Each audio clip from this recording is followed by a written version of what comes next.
So good news is this will probably be the last week that we talk about the flood. Bad news is we probably still need to talk about Noah a little bit. So tonight I want to talk about, start with the flood.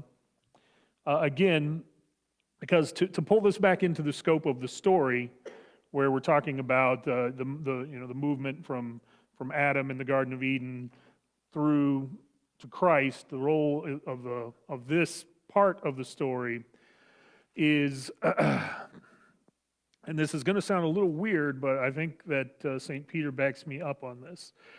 So I'll just read what he says, and you can argue with him.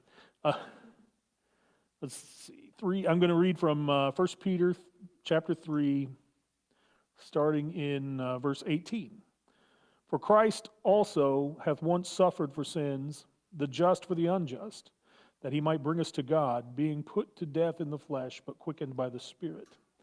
By which also he went and preached unto the spirits in prison, which sometimes were disobedient, when once the long suffering of God waited in the days of Noah, while the ark was a preparing, wherein few, that is 8 souls, were saved by water. The like figure whereunto even baptism doth also now save us, not the putting away of the filth of the flesh, but the answer of a good conscience toward God by the resurrection of Jesus Christ, who is gone into heaven and is on the right hand of God, angels and authorities and powers being made subject unto him.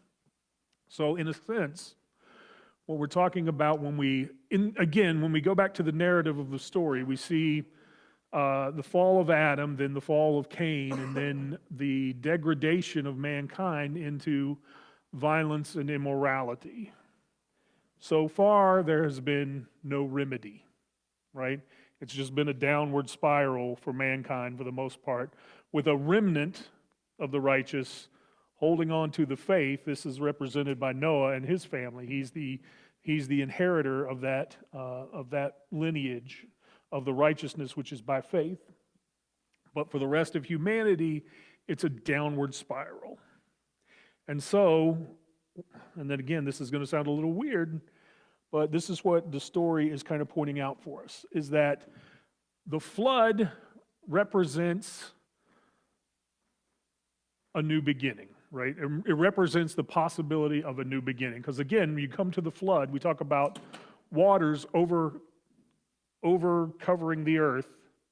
That takes us back to the beginning in Genesis 1, where the earth was without form and void, and darkness was on the face of the deep, right? The earth is simply covered in water, and from there, creation begins as God begins to structure and build the things to make up the world. So the flood is like the reset button.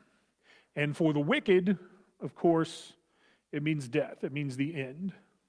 But for the righteous, it means a passage into the new world, right? The world that comes after the flood is qualitatively different than the one before the flood. We talk about the antediluvian period, the before the flood period. It was different, and with the advent of the flood comes the possibility of, we'll say, repentance, right? Because now we have kind of the picture or the idea of a reset, that you can go back to the beginning. And this is what baptism is, right? You go down into the waters. It's not just a washing, as Peter says, it's not just a washing of the filth of the flesh. When you go into the water, it's like you've become a victim of the flood. The old world that's in you passes away. And the new world, you step out of that water into that new world. You become a new man. You're a new creature at that point, having been taken back to the beginning, to that moment of Genesis 1:1, and recreated anew by the burial in the water. And all of the imagery surrounding baptism is tied in with the idea of death and burial. We talk about being buried with Christ in baptism and raised up to new life in Him, right? So the idea, what the story is laying out the idea that a new beginning is possible, right? After the degradation and destruction of mankind prior to the flood, the moment comes when the waters will restore and renew you, right? The wicked that is in you, and you can think of yourself as Adam, or you can think of all of mankind as Adam. The wicked part passes away in the waters. To the wicked, the waters are destruction, but to the righteous, or to those who are repentant, it's a new beginning. And so here we see the beginning of the cycle of repentance, where you can, okay, yeah, we go off track and we begin to act in wicked ways, but then we come to our senses and we say, oh God, forgive me, what have I done? And we can renew ourselves. So the flood, water has that dual aspect. On the one hand, too much water is a flood, it's destructive. But just the right amount of water, it feeds life, it causes things to grow, it sustains us. So it's both life-giving and destructive at the same time, depending upon how you approach it, how you use it. And so the flood in this instance represents it represents instability on a global scale. Nothing is solid anymore. Nothing is firm anymore. Nothing is stationary anymore. And it falls to the righteous to do something about that. So with that, I'm going to jump over to the book of Hebrews, and we're going to read a little bit about Noah there. Chapter 11, beginning in, verse 7. By faith, Noah, being warned of God of things not seen as yet, moved with fear, prepared an ark to the saving of his house, by the which he condemned the world and became heir of the righteousness, which is by faith. So that's an interesting passage too. So we talk about the ark. In this period of global instability, of this worldwide chaos, and the chaos was present before the flood came. Mankind against each other, every man for himself, violence throughout the world, immorality of all sorts throughout the world. There is no order, there is no structure, there is no safety, there is nothing to stand on. There is no firm foundation upon which to begin to build a family, a society, which of course begins with a family. But how can you build a family in a society that's that chaotic when you don't know from one day to the next if you're going to be killed or if your children are going to be carried off and made slaves or worse? How do you, and we'll see a little bit of this on the other side of the flood. So the instability is building already in the world. I don't know why I'm circling this because there's nothing there. This is the world. It's round, right? Making the world. Instability is present already and it's growing, and the flood just becomes the manifestation of that. It says that the windows of heaven were opened and the fountains of the great deep were broken up, meaning you got water coming from above and you got water coming up from below, right? Coming down from above and up from below to meet in the middle. And this represents the rejection of both heaven and earth of mankind at that point, apart from Noah. So Noah receives a warning in I forget the exact wording, but in so many days I'm bringing a flood. Therefore, you build an ark. And bring into it 2 of every kind of animal, and so on and so forth. Well, there'd never been a flood before, at least not in human experience. So Noah hears this, he receives this word, He receives this message, and yet it seems like the craziest thing in the world. Some people would even say to that point it had never rained on the earth, that the earth was watered by dew. From the dew came down and watered the earth. So Noah is told it's going to rain. Well, what's that? It means water coming down in abundance from above, water coming up from below, from every direction.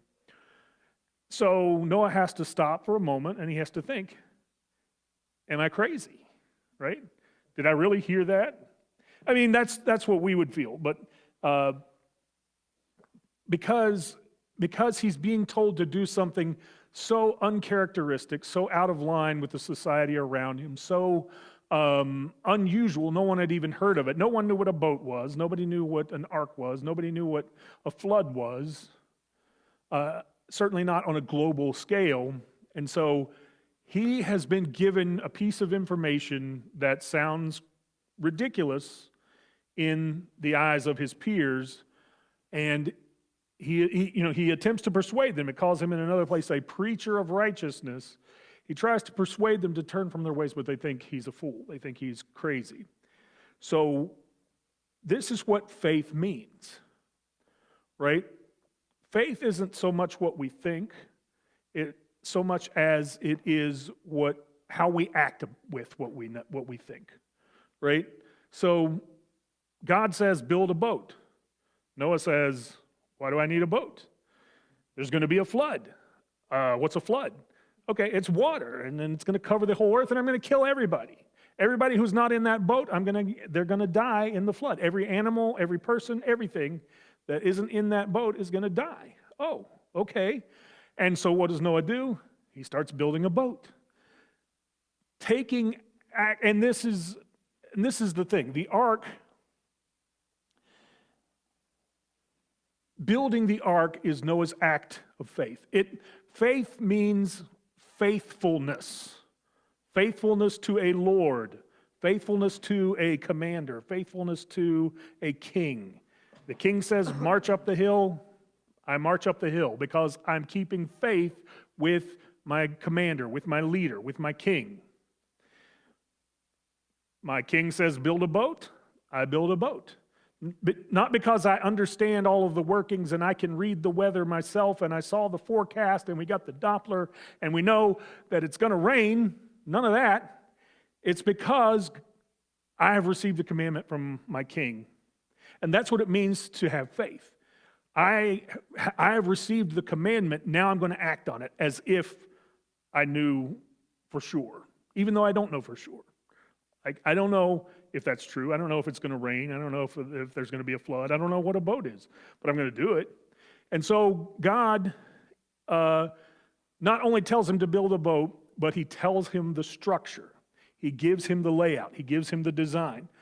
That comes down from above. God sends to him the design. You see a similar thing with Moses when he builds the tabernacle. God says, build it according to the design that I showed you on the mountain, right? And he has to build it and lay it out in accordance with what he saw. But that's Moses' act of faith, right? God says, build this. I'll show you what it looks like, now go build it. And so Moses has to go build it. Same thing with Noah. I'll tell you what to build it. It has to be so big, it has to be this, it has to be this tall, you got to have all these animals. And so go do it. And that is Noah's act of faith, is he believes that God is telling him the truth, and so he acts on it. And the ark is an interesting thing in and of itself. We call it a boat, but that's not really the word for boat in the Hebrew. The word that they use for the ark, it means a box. Right? He builds a box. We see that later when we come to the story of Moses. And there's a lot of ties between the story of Moses and the story of Noah. But with Moses, his mother lays him in an ark. It's a box. It floats on the water. The Ark of the Covenant is a box. It's a box covered in gold, and into it you put the commandments and so on and so forth. It's a box. It doesn't have a rudder. It doesn't have sails. It doesn't have what we would think of. It doesn't have a shaped keel so that it can move through the water gracefully. It doesn't have any of that. It's a box, and that's an interesting thing. Because, for one,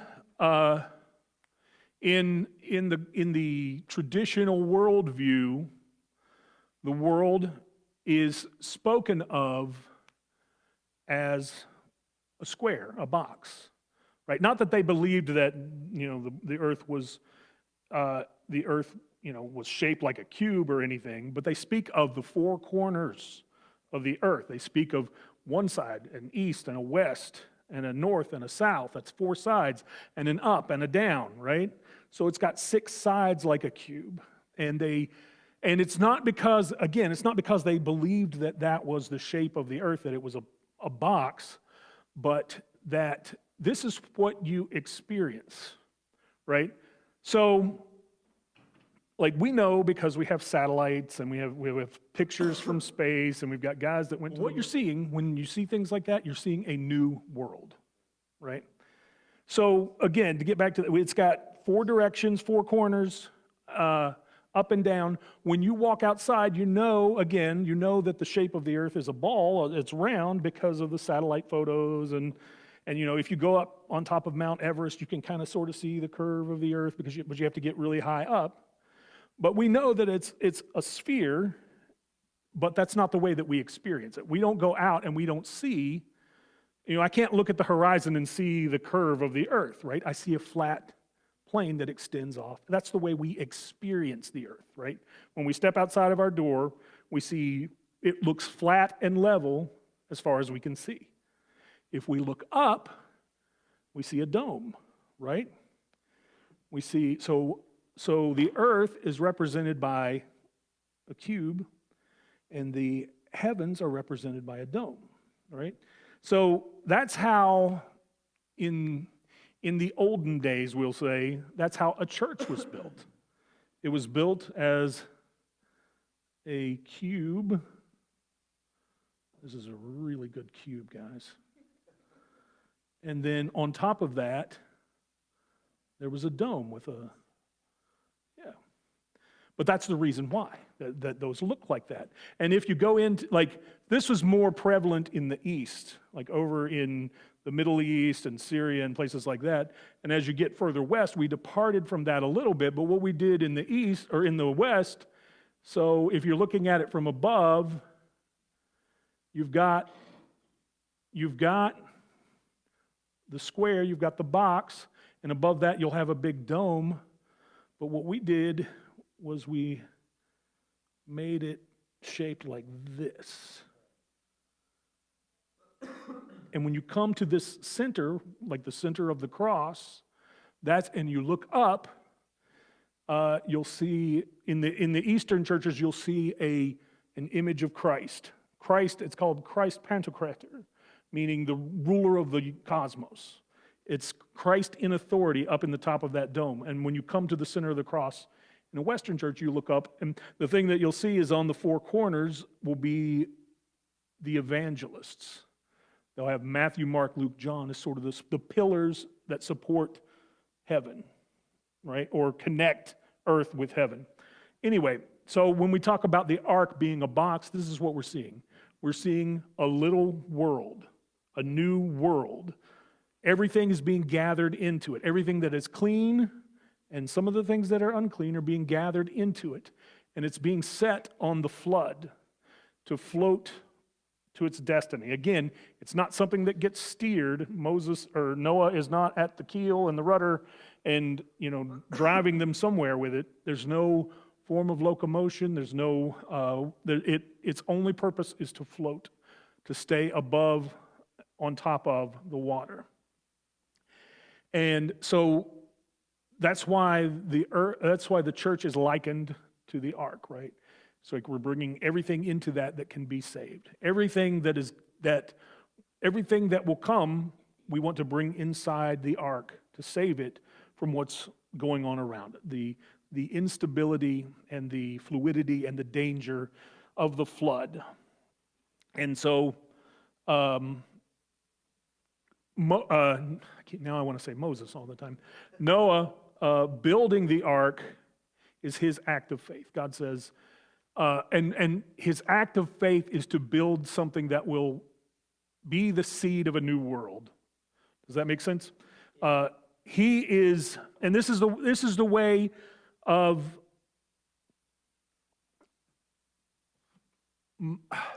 again, I'm trying to say Moses. Noah is not building the ark for himself necessarily. I mean, he's going to be on it, yeah, but he's not building it for himself. He's building it for the generations that will come after, right? He is planting the seeds of a new world and a new order. And he's carrying all of that with him in the ark. Everything comes to him that is intended to go, and in the ark is the safety. The ark is considered the safe place in the box, in the same way the church, which is why it uses these symbols. You notice that, like if you go to a Gothic cathedral, it'll have some kind of shape like this, but you'll notice on the corners there are gargoyles standing. Well, what those are downspouts, right? And they're redirecting the water away from the box, right? They're managing the flood and pushing it away from the box, the safety of the box. So that's the image that we're getting here, is that Noah is creating, or Noah is involved in the creation of the new world. He is building something that will plant the seed of the next world. That what comes out of the ark will be the new world. Everything about this is a new world. And, so he goes into the flood. So the thing about the ark is that it's not a work of nature. It was what you would call a work of art or artifice. Meaning Noah had to put his hands to it. Noah had to find the wood. Noah had to shape the wood. Noah had to measure and get the dimensions, and Noah had to measure it out, and he had to lay it out, and he had to join it together. So that was the work that Noah did. Now, is there anything salvific in cutting down a tree and making a usable timber out of that? Not really, no. But so like if I go into my garage and I pull out the table saw and I start sawing off bits of a 2x4 or whatever, and I nail them together, is there anything salvific in that process? No. But it's because Noah has received his instruction and his design from God that this becomes a salvific thing. Like, you're going to build a box. Like even a child could build a box, although probably not one on that scale. A child could build a box, but God is going to take that box and make it the ark of salvation. It's going to be the place of safety and the seed of a new world. And so we're going to read a little something about Noah here. I want to go back a chapter or two from where we were reading previously about Noah, just to point out something interesting, if I can find the place. I'm going to go to Genesis chapter 5.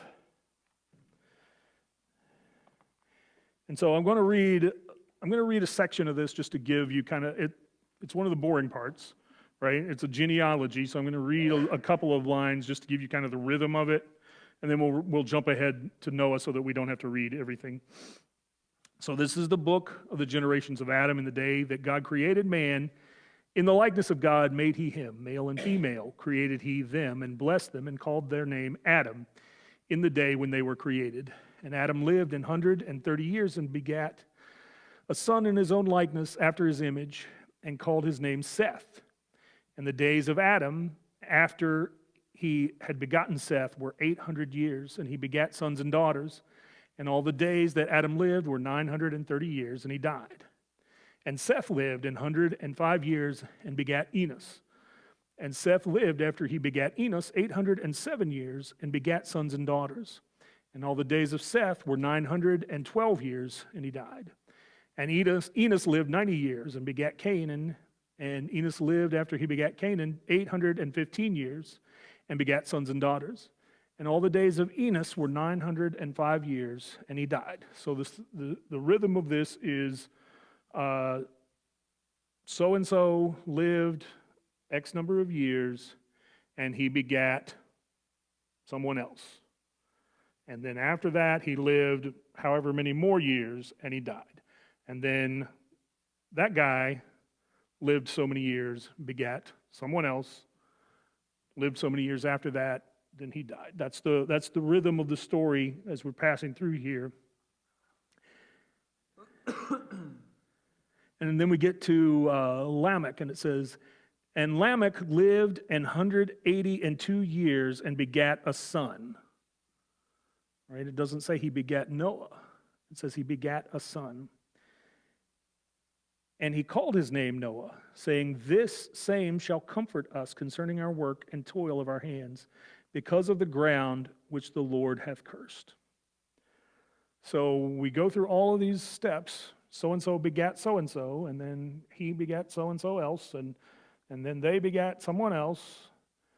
But Lamech begat a son, right?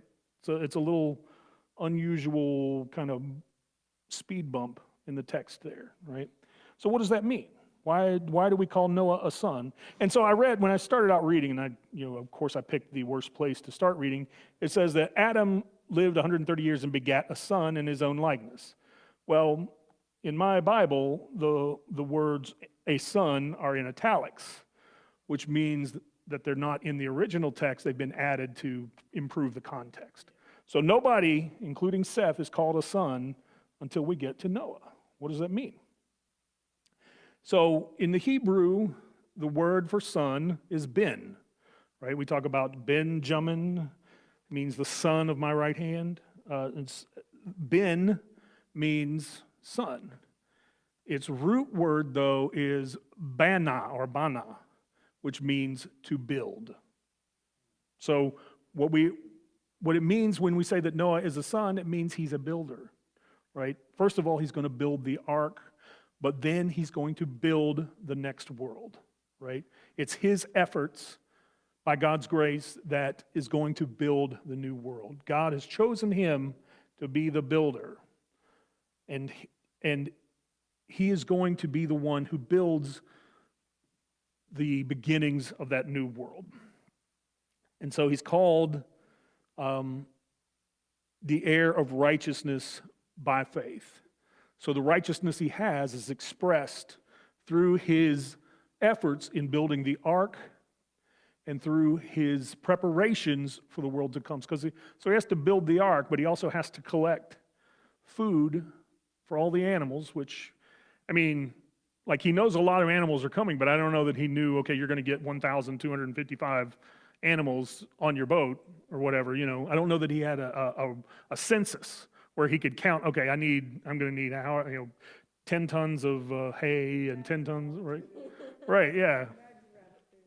Like, I don't know that he had that kind of preparation. He just knew he needed a lot of food. So in addition to building a giant boat, he's now got to fill it with food because now he's got to get all these animals on board and feed them for a year. And he doesn't know how long he's going to be on the boat either, right? God doesn't say you're going to be there for a year and then after you're done, then you can get out. But he's got to be prepared for an uncertain future, right? And so he has to build bigger, build stronger, prepare harder than he thinks he might need, because otherwise he may fall short. And that's sort of the motivation, right? The drive. We have to prepare harder. We have to prepare stronger. We have to be prepared for anything. We have to have strength in our faith. Think about what Noah looked like after, when he's out there in the sun and he's carving wood and he strips off the tunic because he's sweating, and imagine how he looked after that, building with those giant beams and timbers and all of that. Like, he had to be strong. He had to have strength. You're well, yeah, he probably was that too. He was kind of old. Yeah. So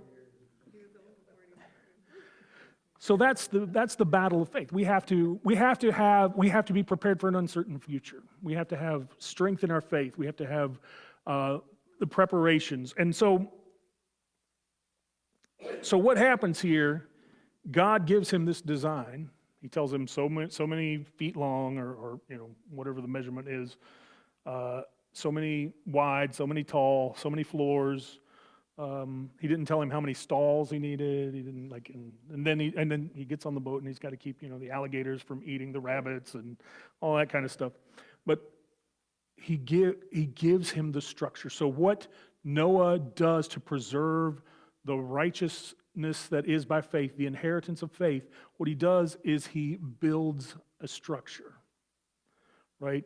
The structure holds it all in. The structure keeps out the flood.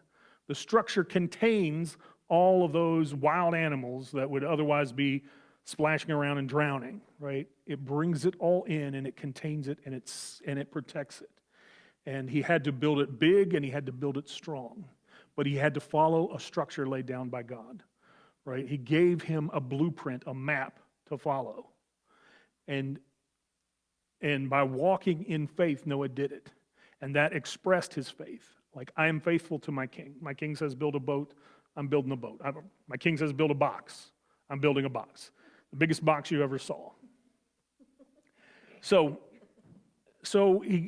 now we're going to kind of skip over to the other side of the flood, if I don't flip too far ahead, which I did. We're going to go to Genesis chapter 8. Turn the page anyway.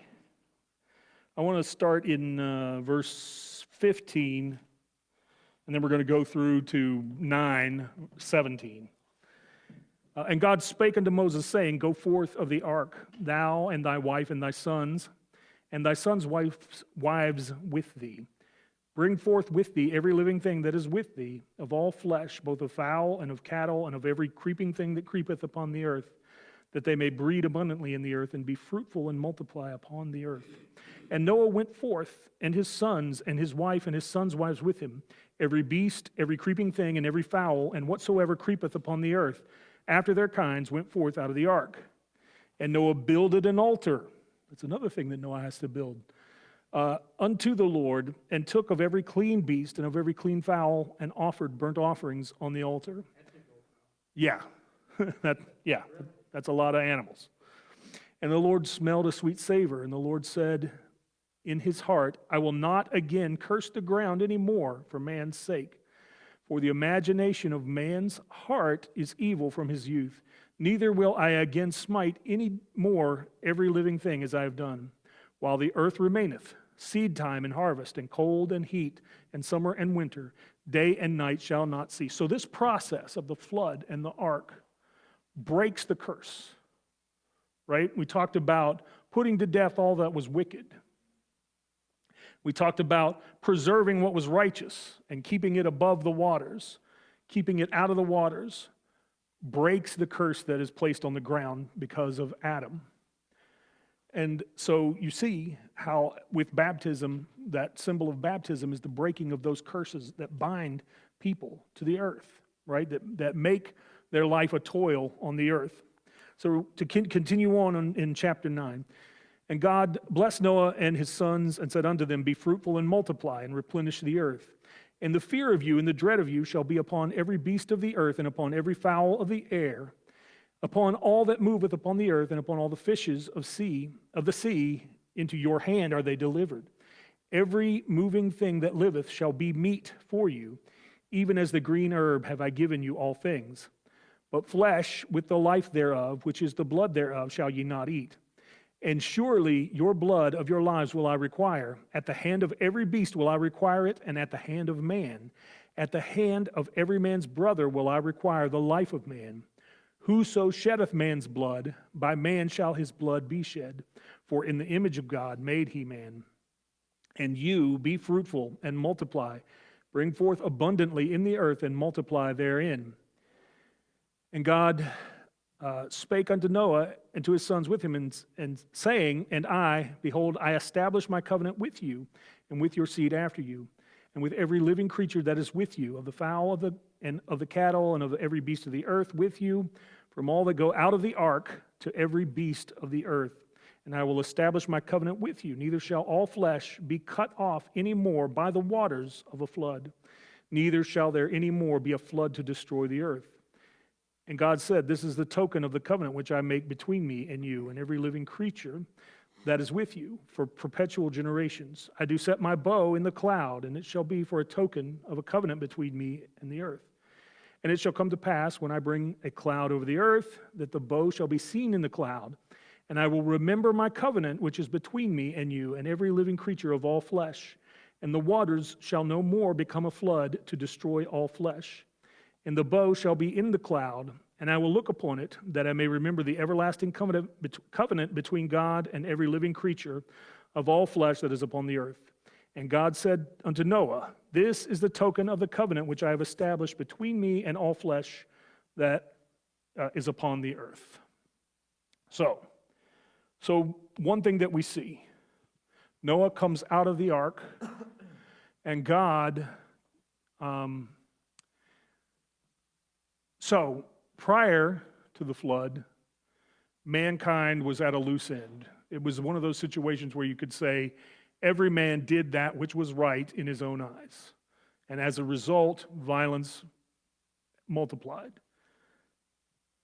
There were men of righteousness, men of faith, like Noah and his forefathers before him, who taught and tried to correct the people as a preacher of righteousness, which as Noah was called, but the people would not listen.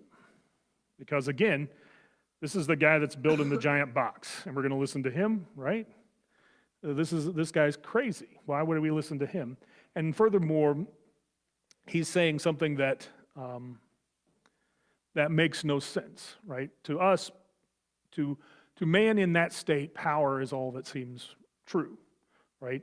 If the strong do as they will and the weak suffer what they must is the life that man leads apart from God. So to begin with, God gives Noah a law. Right now, so before, there wasn't any explicit instruction. We had, of the tree of the tree that's in the garden you shall not eat, but man broke that. And from that, man went crazy. So now he's saying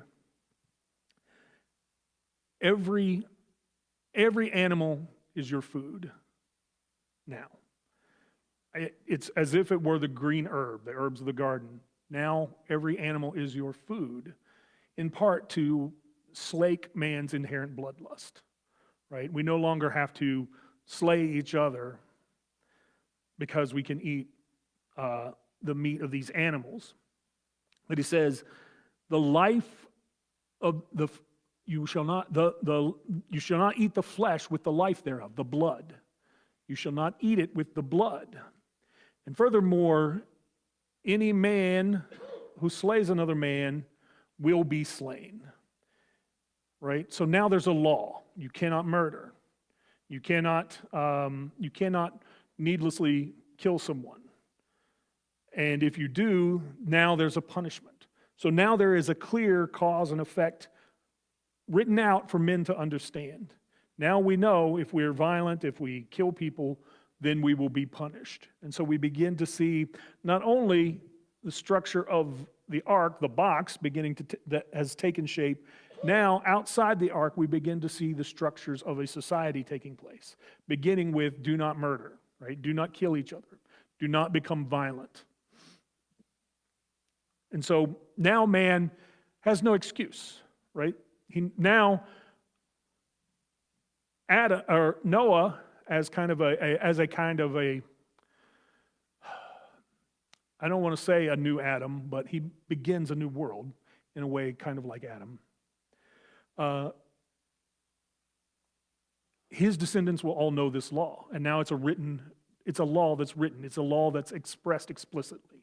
Because man, as we move further from God, our heart becomes darkened. It becomes weighed down. We become blind. We can't see the obvious. We can't see that it's wrong. We get to a point where we can't see that it's wrong to kill someone.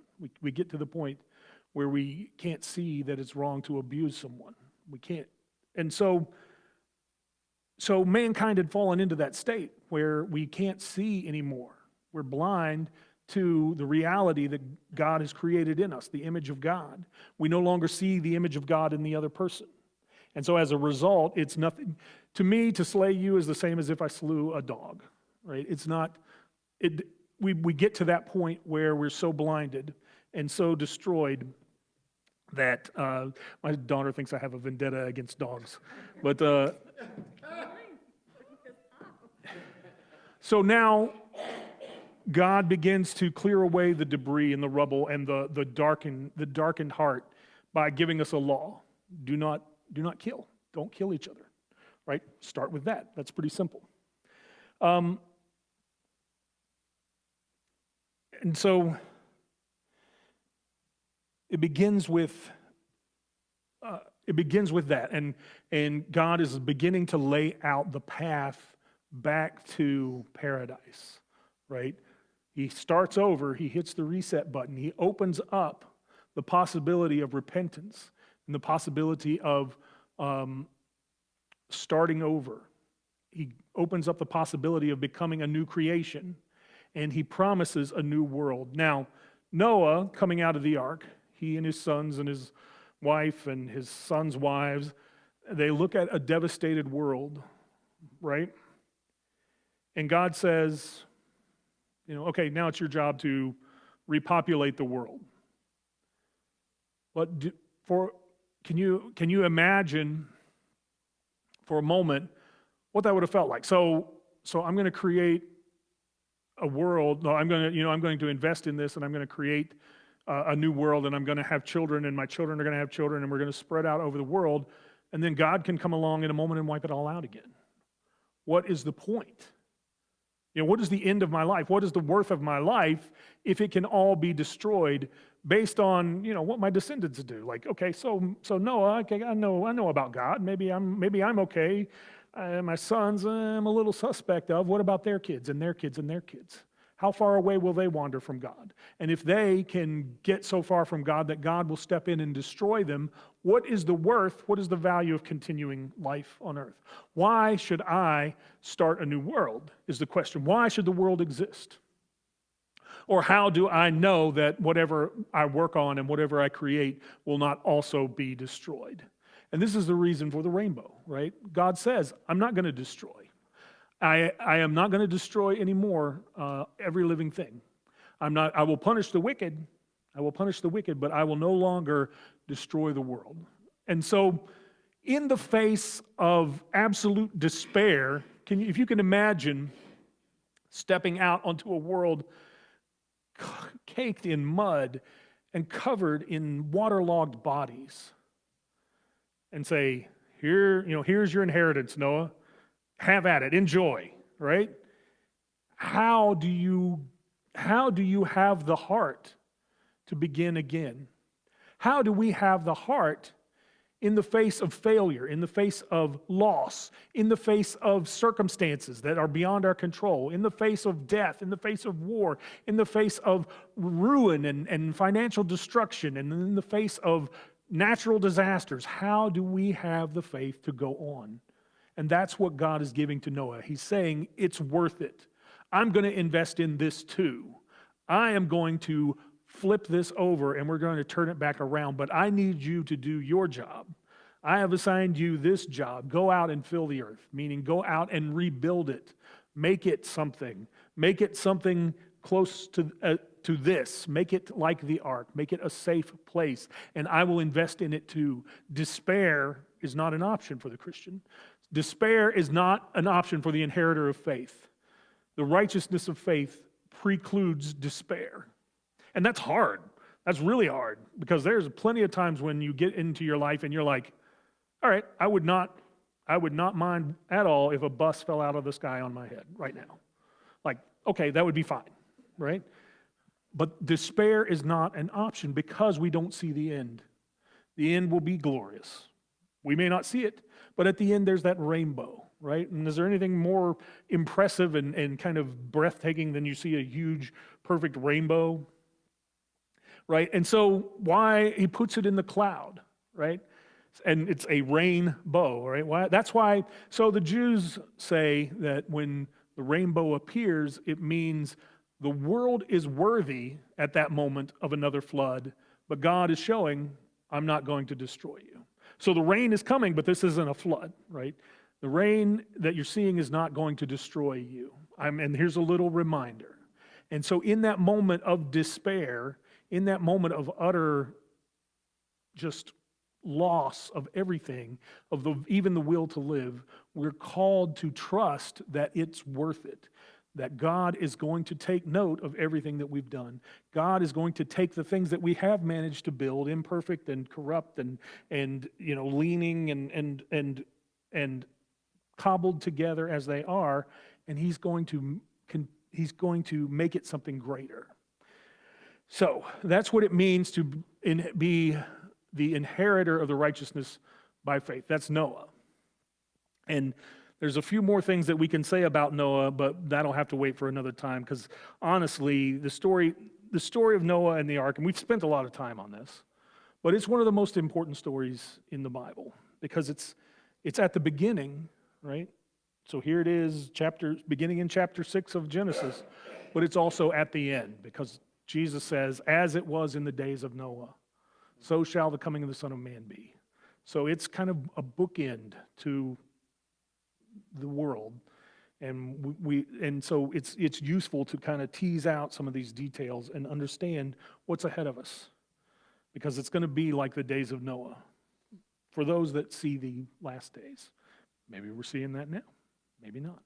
Nevertheless, we're called on to maintain hope, to maintain faith, to reject despair, and to carry on with the task that we've been given, which is to build something that's safe, to build a new world. What we're facing today, we're not trying to preserve something. We're trying to prepare the seeds for the next world, right? We're trying to prepare something for what comes after. What comes in between is probably going to be a little bit ugly. But we're trying to lay the foundations, to plant the seeds, to gather up the things that will be the foundation of the next world.